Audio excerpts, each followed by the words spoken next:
মুসলমান যুবক, ও পর্দার আড়ালের মা বোনেরা, ও বৃদ্ধ বাবাজি, কি বয়ান আর করব? জীবনটা কখন চলে যাবে বলা যায় না।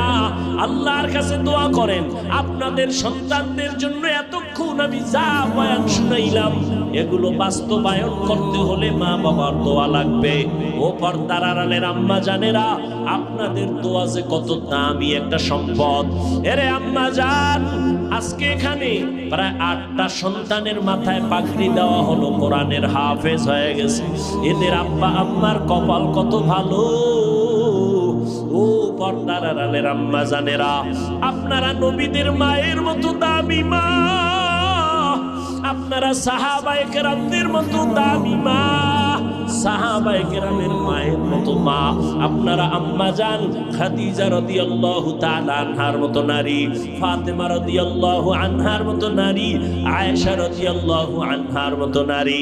এরে আম্মা জানেরা, আপনাদের জীবনটা কত যে ধন্য। আপনারা তো ইসমাইল নবীর মা হাজেরা আলাইহা সালামের মতো দামি নারী, ঈসা নবীর মা মারিয়াম আলাইহা সালামের মতো দামি নারী। এ জমিনের বড় পাপিষ্ট বেঈমান ফেরাউন, জানেননি ওর স্ত্রীর নাম কি?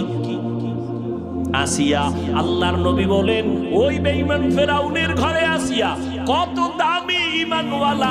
আল্লাহর নবী বলেন কিয়ামতের দিন জান্নাতের ভেতরে আসিয়ার সাথে আমার বিবাহের বন্ধন হয়ে যাবে।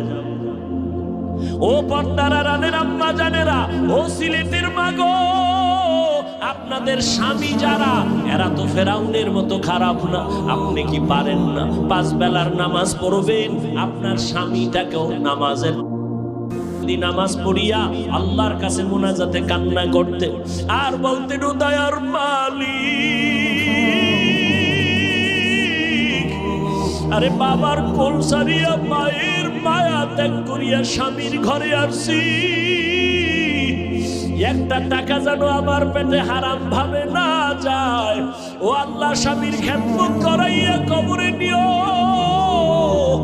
ওই নামাজ পড়িয়া যদি দোয়া করতেন, ও মালিক আমার স্বামীটারে নামাজি বানাও, কামাই রুজিতে বরকত দিয়া দাও।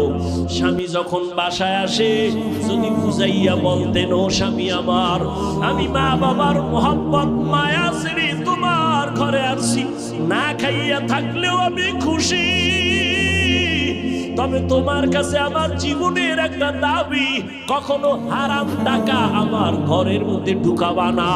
হারাম টাকা খাওয়াইয়া আমাদের সন্তানের রক্ত যেন নাপাক না হয়। হারাম টাকা কামাই করিয়া আমার ঘরে এনে আমাদের রক্ত নাপাক করবা না। ও আম্মা জান, আপনি যদি মোহাম্মত লাগায়া স্বামীরে বুঝায়া বলতেন, কোন স্বামী জীবনে হারাম টাকা ঘরে ঢুকাতে পারত না। সন্তানটারে যদি বুঝাইয়া কোরআনটা পড়ায় দিতেন, স্কুলে যাবে কলেজে যাবে, আম্মা জান যদি বলতেন, বাবা কোনোদিন কোন আলেমের সাথে বেয়াদবি করবা না, মুরব্বি দেখলে সালাম দিবা, যতই হোক না কেন সন্তান এক সময় মায়ের কথাটাই কলিজায় ধাক্কা লেগে যায়। ওই সন্তান কখনো বেয়াদবি করত না। যদি একদিন শুনতেন সন্তান কোনো মুরব্বির সাথে বেয়াদবি করছে, আপনি যদি সন্তানটাকে শাসন করতেন, ধমক দিতেন আর বুঝাইতেন, সন্তানটা বুঝতো। একদিন সন্তান ডাক্তার হইয়াও কোরআন পড়ে আপনার জন্য দোয়া করত। ও আম্মা জান, এখনো কি আপনি পারবেন না? আল্লাহ তো তওবার দরজা খুলে রাখছেন। তওবার দরজা দিয়া চোখের পানি ছেড়ে দোয়া করিয়েন, আপনার সন্তান যেন আদর্শবান ডাক্তার হয়, আপনার সন্তানটাকে আদর্শবান ইঞ্জিনিয়ার বানায় যাবেন, আপনার সন্তানটাকে আদর্শবান প্রফেসর বানায় যাইয়েন। আপনার সন্তান যেন কারোর সাথে বেয়াদবি না করে, মা বাবার দোয়া নিয়ে চলে, মুরব্বীদের দোয়া নিয়ে চলে। একদিন আপনি কবরে যাবেন, ওই সন্তান ডাক্তার হলেও দোয়া করতে ভুলবে না, ইঞ্জিনিয়ার হলেও কোরআন পড়ে দোয়া করতে ভুলবে না। আপনার সন্তানের ব্যবহার দেখে অন্য মুরব্বীরাও কলিজা ভরে দোয়া করবে, ছেলেটা এত আদবওয়ালা, এত নম্র, এত ভদ্র, কথা বলে সালাম সারা কথা বলে না, চোখ উল্টাইয়া কথা বলে না, ধমক দিয়া কথা বলে না, আলেম দোয়া করবে। আর এই দোয়াটা আপনি মা কবরের মধ্যে পাইতেন। এখনো অনুরোধ করে গেলাম, ও মা, আল্লাহর কাছে দোয়া করেন। আপনার মতো কি এখনো কোনো মা এমন নাই যে স্বামীর মাল হেফাজত করে, মোবাইলের সময় নষ্ট করে না, নামাজ ছাড়ে না, বেপরদায় চলে না? এমন মা কি আপনাদের সিলেটে নাই? ও বেপরদাওয়ালা মা, আপনি কেন পর্দা করতে পারবেন না? আপনার মতো কত নারী হাফেজে কোরআনের মা হয়েছে, আপনি কেন পারেন না রে মা? আপনি কেন স্বামীর মাল হেফাজত করতে পারবেন না? আল্লাহর কাছে তওবা করেন। ও বিন্দু বাবাজি, আপনার মতো কত বুড়ারা লাঠি হাতে নিয়ে মসজিদে গিয়া নামাজ পড়ে, আপনি কেন পারেন না? ও আমার কলিজার যুবক, এখনো সময় আছে, তওবা করে নাও। মনে মনে আল্লাহকে বলো, হে মালিক, গুনাহ নিয়ে প্যান্ডেলে ঢুকেছি, আমি কত বড় গুনাহগার। আমার মা জানে না, বাবা জানে না, ভাই বোনেরা জানে না। আমার মা বাবা যদি জানতো আমি বড় পাপী, আমার মা বাবা লজ্জায় আমার দিকে তাকাইতেন না। আমার স্ত্রী যদি জানতো, স্বামী বলে আমাকে বরণ করতো না। আমার গুনার খবর যদি আমার ভাইরা জানতো, ভাই আমাকে সালাম দিত না। ও আমার কলিজার যুবক, পাও দুইটা ধইরা বলি, এখনো সময় আছে, ফিরো।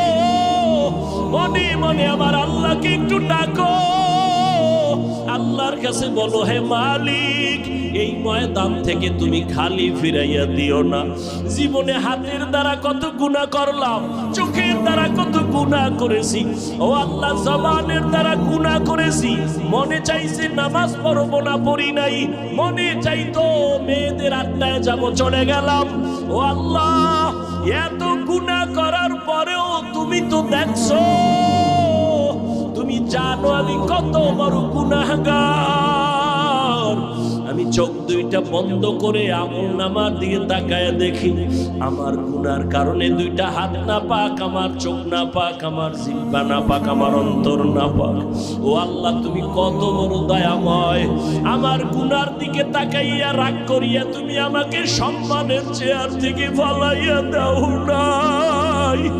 ও আল্লাহ, তুমি আমার গুনার দিকে দেখা রাগ করিয়া খানা বন্ধ করো নাই, পানি বন্ধ করো নাই, বাতাস বন্ধ করো নাই। ও আমার কলিজার যুবক, আজকে আমিও তো তোমার মতো প্যান্ট শার্ট টাই লাগায়া দাড়ি কাইটা রাস্তায় যদি চলতাম, কেউ বাধা দিত না। এই টুপির কারণে, দাড়ির কারণে কত মানুষ বাজে কথা বলে, এরপরও কেন দাড়ি ফালাই না, টুপি ফালাই না? ও যুবক, কই দাড়ির কারণে, টুপির কারণে সম্মান তো কমে নাই রে বাবা। আজকে করোনায় কত মানুষের ব্যবসা গেল, চাকরি গেল। আবার এই জনতারা, ছাত্র জনতার আন্দোলনে কেউ হাসে, আবার কেউ কাঁদে। কিন্তু আমরা টুপিওয়ালারা যতই খারাপ বলো, সম্মান থেকে আল্লাহ ফালায় দেয় নাই। সব বিধর্মীরা দেখলেও মাথা নত করে, মাথায় কাপড় টেনে দেয়। মানুষ দোয়া করে, ও বাবা, আল্লাহর মোহাব্বত নিয়ে চলার কারণে তো সম্মান যায় না, না খাইয়াও তো আমরা মরি না। ও আল্লাহর বান্দারা, আল্লাহর মোহাব্বত নিয়ে চলো। আজকে তোমার মতো যদি টুপি ফালায়া চলতে পারতাম, আমি পারতাম, কেউ আমারে জোর কইরা টুপি মাথায় দিতে পারতো না। কিন্তু এত কিছুর পরেও কেন টুপি ফালাই না, দাড়ি ফালাই না, নামাজ ছাড়ি না? একমাত্র কারণ আমার আল্লাহর কোরআন সত্য, নবীন জাহান্নামে কথাটাও সত্য, নেক আমলওয়ালাদের জন্য জান্নাত তাও সত্য। জাহান্নামটা কেমন ভয়ঙ্কর, ও আল্লাহর বান্দারা, দুনিয়াতে সূর্যের গরম সহ্য করতে পারি না। একটা মশায় কামড় দিলে রাতে আর ঘুম হয় না।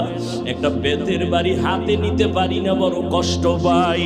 কিন্তু রহমাতুল লিল আলামিন বলেছেন, ওরে গুনাহ নিয়া যারা বেনামাজি বেপরদা হইয়া গুনাহ নিয়া তওবা না করিয়া মরণের বিছানায় যাবি, ওরে তোদের সামনে আজরাইল যখন আসবে, আজরাইলের পা থাকবে জমিনে, মাথা থাকবে আসমানে, এক হাত মাশরিকে আর এক হাত মাগরিবে।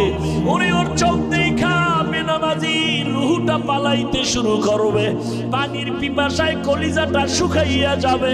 আজরাইল রুহুটা ধরিয়া যখন টান দিবে, ওই সময় বান্দার পিপাসা সাগরের পানি দিলেও মিটবে না।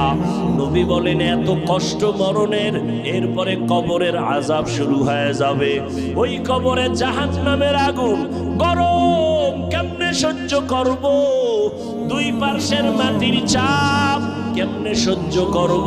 রহমতের নবী, যার কোনো গুনাহ নাই, তিনিও হাসরের মাঠের ভয়ঙ্করের কথা মনে করে কান্না করেন। আম্মা জান আয়েশা রাদিয়াল্লাহু আনহা বলেন, নবী কাঁদেন কেন? বলে, কিয়ামতের ময়দান যে কত কঠিন, নারী আর পুরুষেরা দাঁড়াবে উলঙ্গ, নবীরা পর্যন্ত সূর্যের গরমে সহ্য করতে পারবেন না। ওদিকে জাহান্নামের আওয়াজ, কান্না করা শুরু করবেন নবীরা। মুসা নবী কাঁদবেন, ঈসা নবী কাঁদবেন, ইব্রাহিম, আদম নবী, নূহ নবী কান্না করবেন। ওই সময় আমার উম্মতেরা যদি গুনাহ নিয়ে আমার মালিকের দরবারে দাঁড়ায়, জাহান্নাম ছাড়া উপায় থাকবে না রে বাবা। ওই চিন্তা করিয়া আবু বকর জান্নাতের টিকিট পাইয়াও কাঁদতেছেন। আল্লাহর আদালতে সূর্যের নিচে কেমনে দাঁড়াবো? আল্লাহর আদালতে জাহান্নামের আগুনের গরমে কেমনে দাঁড়াবো? ওমরে ফারুক জান্নাতের টিকিট পাইয়াও কান্না করতেছেন। আর আজকে তোমার আমার কপাল কেন এত খারাপ? চোখে কেন পানি নাই? গুনার কারণে দিলটা পাথর হয়ে গেছে, এই কারণে চোখে পানি আসে না রে বাবা। এখনো সময় আছে, মা বাবার দোয়া নিও, তওবা করে মনে মনে আল্লাহকে বলো, আল্লাহ যতদিন আর বেঁচে থাকবো, স্কুলে পড়ি, কলেজে পড়ি, চাকরি করি, ব্যবসা করি, আর নামাজ ছাড়বো না, আর দাড়ি কাটবো না, বেপরদায় চলবো না, মা বাবার সাথে বেয়াদবি করবো না। উলামায়ে কেরামের দোয়া নিয়া, শিক্ষক মুরব্বীদের দোয়া নিয়া, নবীর তরিকা মেনে চলবো, নামাজ পড়বো। তওবা করার মতো যদি কপাল থাকে, অন্তর তৈরি হয়। মুনাফিকি যদি অন্তরে না থাকে, যাদের তওবার নিয়ত আছে খাঁটিভাবে, দুটো হাত আমার আল্লাহকে দেখায়া দাও। আয় আল্লাহ, হাতগুলো কবুল করে নেন, তওবা কবুল করে নেন। আয় আল্লাহ, তওবার উপরে মরণ পর্যন্ত চলার মতো আমাদের তৌফিক দান করেন, আমিন। আলহামদুলিল্লাহি রাব্বিল আলামিন, ওয়াসসালাতু ওয়াসসালামু আলা সাইয়্যিদিল আমবিয়াই ওয়াল মুরসালিন ওয়া আলা আলিহি ওয়া আসহাবিহি আজমাইন। ইয়া আরহামার রাহিমিন, ইয়া আরহামার রাহিমিন, ইয়া আরহামার রাহিমিন। রব্বিরহামহুমা কামা রাব্বায়ানি সগীরা। মুহাব্বতে সবাই জবান খুলে পড়ো, রব্বিরহামহুমা